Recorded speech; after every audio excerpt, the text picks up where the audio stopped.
Hey guys, this show is going to be telling you about one of my problems that I had out in the field, and how I always try to look at how everybody else does it and say, is there a better way? Which I always feel there is. We just got to seek it and find it. So basically, I had a job for a friend of mine who has this big house out next to a lake, and it's the siding on the south side of the house that was made of masonite was disintegrated. It was falling apart, and he wanted me to put hardy board. And with hardy board, it's a concrete siding, and it's the same thickness that you'd have of siding, but it's got a concrete blade that you use is only a 4-tooth one.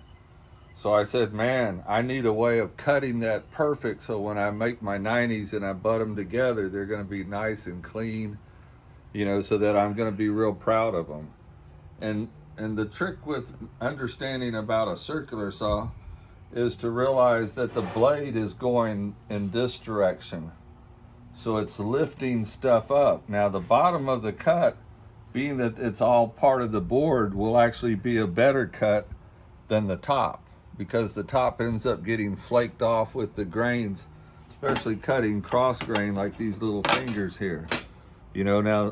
Now you'd have a nice clean cut because the blade is actually pulling into the board that keeps the fibers from coming out of the top, but on the top they'll end up coming up.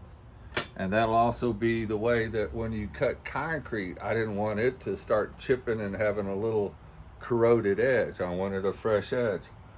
Now a lot of people, when they're using a saw, they might turn around and say, look, I got the answer right here. I just bring in my big speed square and I can turn around. Let's just put a pencil mark out here first. I don't want to waste my board, so I'm just going to cut it off like that. Okay, somebody says, I'm going to cut that. And what they'll do is they'll set their saw here, and I'll go ahead and make this cut. You ready?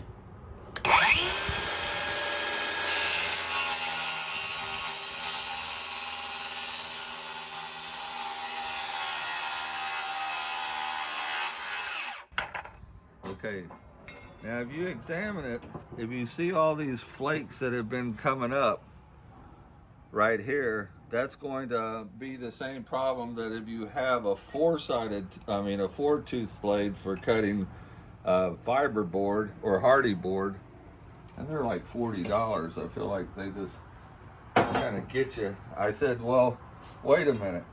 Let's say if I pull tape and I go, okay, I need a cut, let's say right here. And I turn around and I write in an arrow like I always do that shows me the point.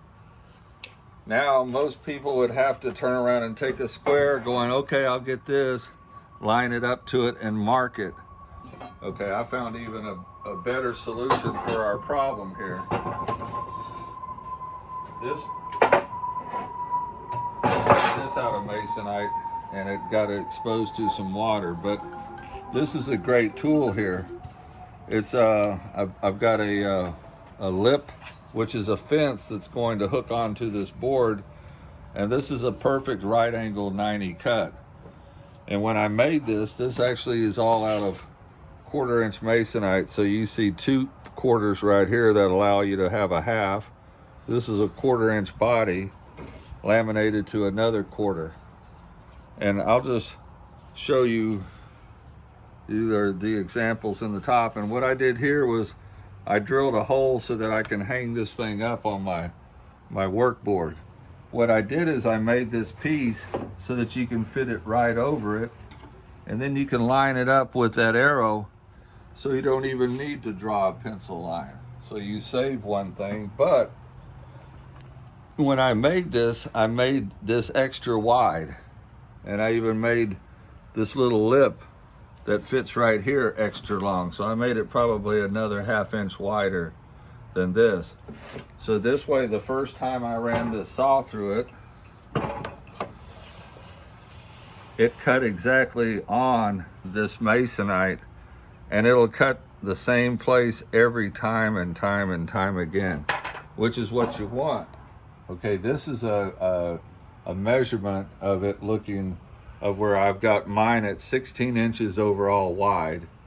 And remember, when you first make it, you might want to make it 16 and a half, which is the part that gets cut off by the saw that you're always going to use and the blade you're always going to be using, because then that assures this is perfectly matched, custom for that saw.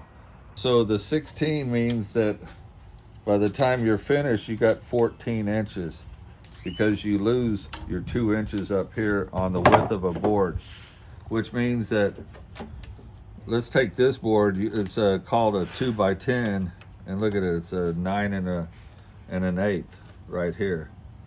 So basically this thing, if that's a 2x10, you know, a 2x12 will be out here, but then you still have a lot, you need surface for the saw to ride on, and you got the 2 inches for it to ride off of. Because if you do a track, you don't want it to just be exactly the width of the board you're cutting. You want a little starter and a little ending.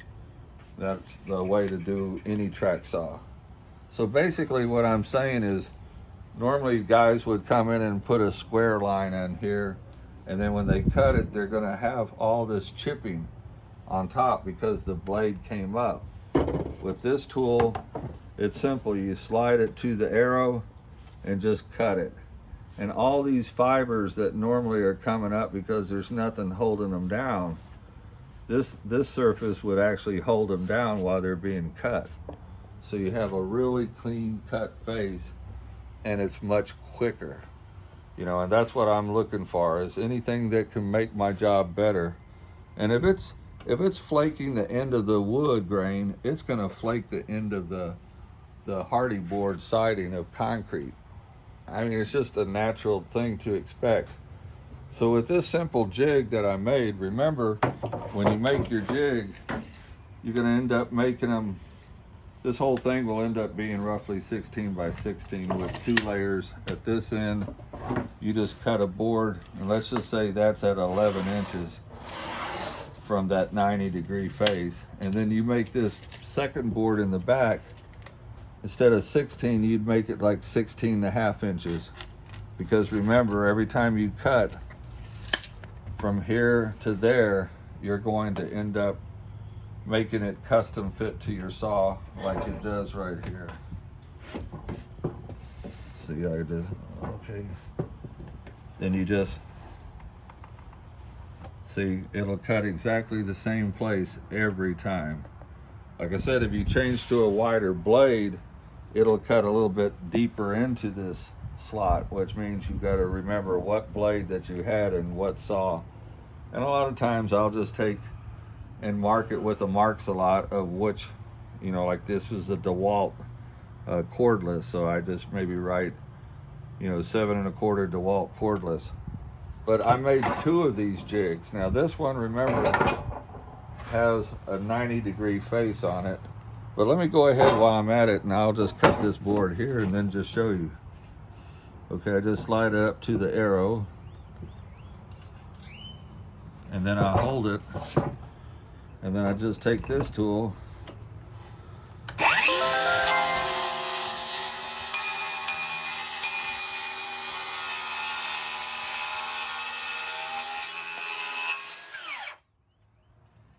now. If you see that, now watch. It's held back all those flakes. You got a cleaner line here because this board was holding it down so it didn't get thrown out as much. So that's a big improvement compared to a lot of tools. But I figured if I made this one, here's another one. Here's its brother. They almost look identical, but there's a difference. This has got a back on it that's made for sitting on top of an edge to make a perfect 90. And I said, so this is my 90-degree shooting board. Okay, now what I wanted to do is make a board that, hold on a second, I could actually make a cut at an angle. And this one, not having the back on it, I have more surface. I took that 2 inches and have more of that 2 inches, because when you turn this jig at an angle, let's say I need that cut. Now I can do this. If I had that back piece, it would not sit level. And so this way I can do any cuts that I want, even off little pieces, with just this board. And it's basically gonna be your 16 when it's finished by 16. And this is simple, just 2 layers of 1/4-inch masonite. And this first board is at 11 inches. So if you guys make them at 11 inches and put your second board where it's actually 16.5 inches at this point all the way through on both of these. So then this way, the first time you cut through that jig is going to be right there for that saw. You know, so these are the 2 things that I made to really simplify cutting siding, and not only hardy board, which you want a 4-tooth blade, which is actually the same thickness as this multi-tooth blade for cutting wood. So I'm just saying, I always like to see if there's a better way, and this is one of my better ways that I've come up with the blessing of the Lord. Hope you guys enjoyed it, and come back and visit me again. Have a good day.